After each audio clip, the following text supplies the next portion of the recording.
Have you ever been forced to ride a roller coaster at Universal? I have been forced to ride a roller coaster. So, Jim has eye issues. He has buckles on his eyes. And I don't know whether it's legitimate or not, but he uses that as an excuse not to ride some of the scarier rides.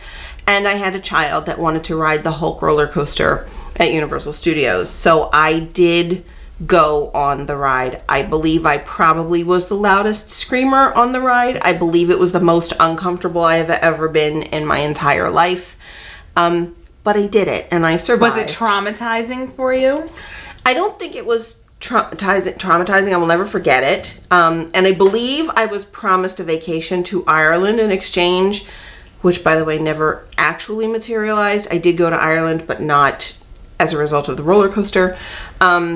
I think it would be really difficult to force a young child to go on a roller coaster just because a sibling or a cousin or whatever wanted to go. I don't think I could do that to a kid.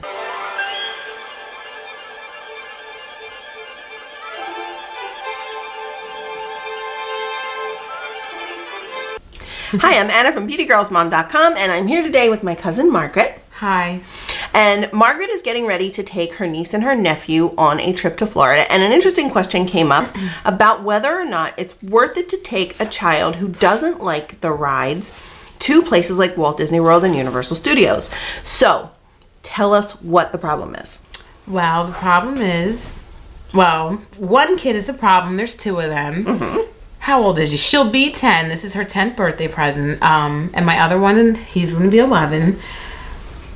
What is the issue? The issue is Isaiah will get on the rides. Like, this is a Harry Potter Wizarding World weekend. He will get on the ride, no problem. Like, he'll get on. He does the dips, the drops, the dark.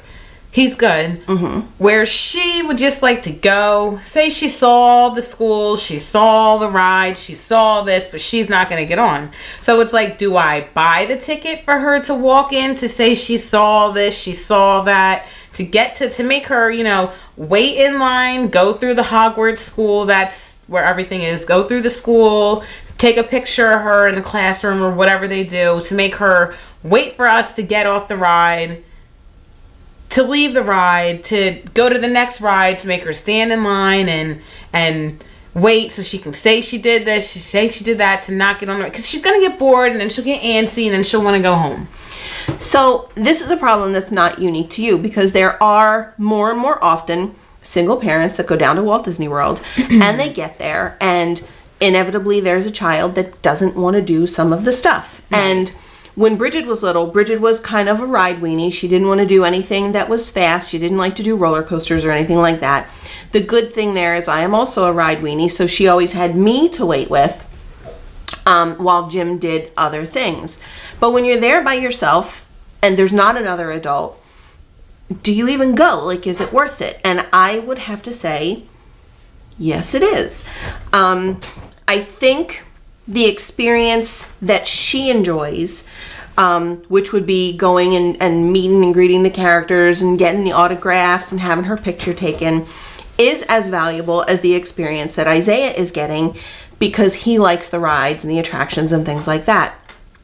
And I think you have to find a way to balance like what he really loves to do with what she really loves to do. So it might be, well, we're going to wait in line 20 minutes for Adriana to see Shrek, and then we're going to go over here for Isaiah to ride, I don't know, the roller coaster or something.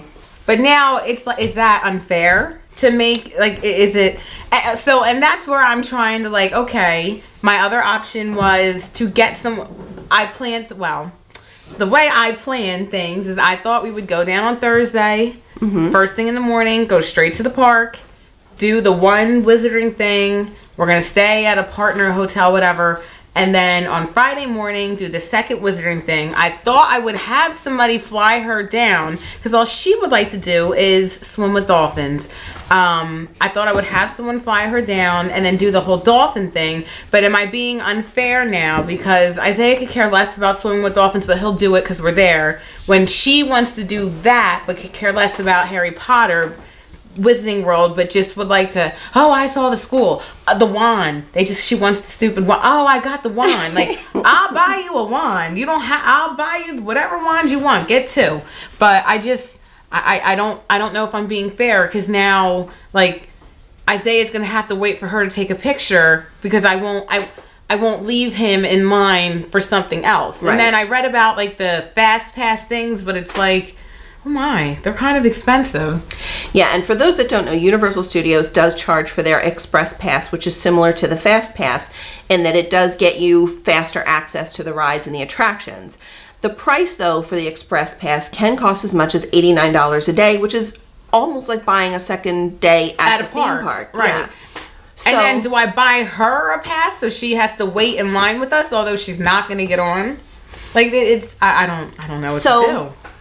I think if it's a possibility to have a friend join you, and this is something especially for other, like, single moms and dads who maybe know other people that are in a similar situation, try and combine the vacations. So if you want to go a day earlier and take Isaiah to do Universal Studios, and you know that he's not really going to want to do the dolphin thing, whoever comes down with Adriana can then do something with Isaiah the day that you and Adriana go and do the swim with the dolphins at Discovery Cove.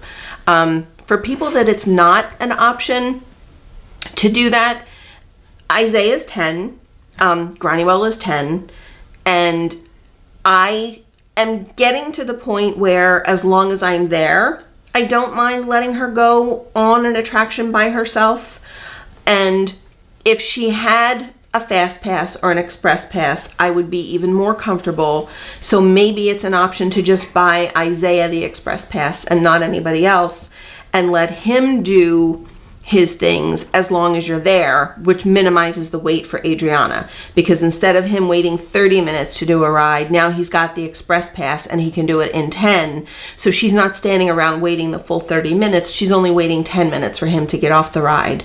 And again, if it's possible to combine the vacation with somebody else that's going down, even if she wants to go to the park for the day, you know, like Disney has the thing where you can do the rider swap, so that you all get in line together, and she just waits with one person while the other person goes on the ride with Isaiah, and then you can swap and the second person can ride with Isaiah, so he kind of gets a bonus of it. Going twice, yeah. But I would definitely say the investment in the Express Pass for Isaiah is almost a must, and it's only for one of you as opposed to for three of you. And I think there's enough at Universal Studios that will captivate her. I've not been to the Harry Potter stuff. My kids are dying to go, but I think there's enough for her to see and appreciate. Like the little shops. Right. Exactly. But now and this is what my other big fear is, because when we watched the Harry Potter movies, like, they got terrified. So now I'm just like, especially with Adriana, it's like, is she going to have nightmares? Because she was really, I heard it's like an exact replica of like the whole Harry Potter shibitz, and now is she going to have nightmares because we were there? Like, is she going to be scared because we were there? I think it might be less scary because she's there and she sees that some of the horrible things that happen in the Harry Potter movie are not going to happen to her there in real life. And I think the theming at Universal Studios and Islands of Adventure is incredible. I think they do an awesome job with the theming. I could look around there all day long. I just don't think they have a lot of follow through. Like, I don't think there's as many attractions and as much to do as there is at Disney World. So I really don't think she will be waiting too long to do her thing, and I don't think he'll be waiting too long to do his thing. But again, if it's a possibility to have that second person, even if they fly down the same time or drive down with you, and do something with her on the day that you do Harry Potter, and then they do something with Isaiah the day that you do Discovery Cove, I think that's kind of the best of both worlds. I thought about that, but like the way I booked it is that right now everyone's doing everything, and when we get closer to it, before I think it was 45 days out, we'll have to have a definite everything. But right now everyone's doing everything, and it's quite expensive, but it's okay. I guess I just feel like when Discovery Cove comes around, Isaiah's gonna want to go, but like Isaiah's the type that's gonna be scared to get in the water with the dog. Like it's I don't know. But I would be scared to get in the water with the dolphins. And then like snorkeling with stingrays, and they're gonna hear stingrays, and they're would not happen for me. Would not happen. But like that, and that's what's gonna happen. We're gonna get there, and it's gonna be a problem, and I'm just gonna be like, oh my goodness, and find some kid on the street that wants to go. I don't know. I really don't know. That's something that I've seen other people do in the theme parks. I have seen parents that are traveling by themselves with 1 or 2 children. They kind of end up, just by happenstance, they end up in line behind another family that maybe has one child that's a similar age to theirs. And they kind of form a bond and they start to do things together. So I have seen families who meet at the theme park and their kids just kind of hit it off. Either they've met at the pool and now they kind of have the same like vacation schedule or whatever. Right. And they end up doing the things so that your kids are never really alone doing anything. They have that partner. And I think younger kids, you know, like around Isaiah and Adriana's age, they like have a talent for that. Like they still have the ability to talk to another kid. They'll go to the pool and they'll make friends and, you know, things like that. So I think that's also a possibility that you might meet somebody there that has a child the same age as Isaiah or as Adriana. So maybe they're not doing things by themselves. And there may even, I'm not even sure, but maybe Disboards, if there's not one, there should be. Maybe Disboards has some kind of communication thing where you can say, I'll be there by myself such and such a day. Is anyone else, you know, another single parent or, you know, an aunt or a grandmother or somebody that's bringing grandchildren down by themselves? Anybody want to get together? To make them, yeah, to kind of get everybody together. But you'll make it work. Suggestions. I'm just nervous that when we get there, it's like I know she's not gonna want to get on the 2 big Harry Potter. I already know, but she's gonna want to go through 9 3/4 platform 9 3/4, I believe is what it is. She's gonna want to walk through that so she can say she was on the hop like that. I want her to be able to do that. I want her to go get her. You want a wand? We'll get a wand. You want to take a picture? Take a picture. I just am like, it's gonna be so much money for the freaking picture. That's all I'm thinking about. But again, and that goes back to my very first point. I think those memories for her are going to be as valuable in the long run as the memories Isaiah makes doing his thing. I think my answer to this question is yes. I'm just going to pay for her to go sightseeing. I think that's wonderful. Now we just need to find the 4th person who wants to come with me. Who wants to go? I pay for the whole thing. You have to pay for your flight. Right in. I am Anna from BeautyGirlsMom.com. If you have any suggestions or if you know you've tried this before, you've done it before, you've gone with children as an adult by yourself and you've got conflict in what the kids want to do, leave us a comment or drop me a note, and don't forget to subscribe wherever it appears on your screen. Thanks for listening. We'll see you real soon.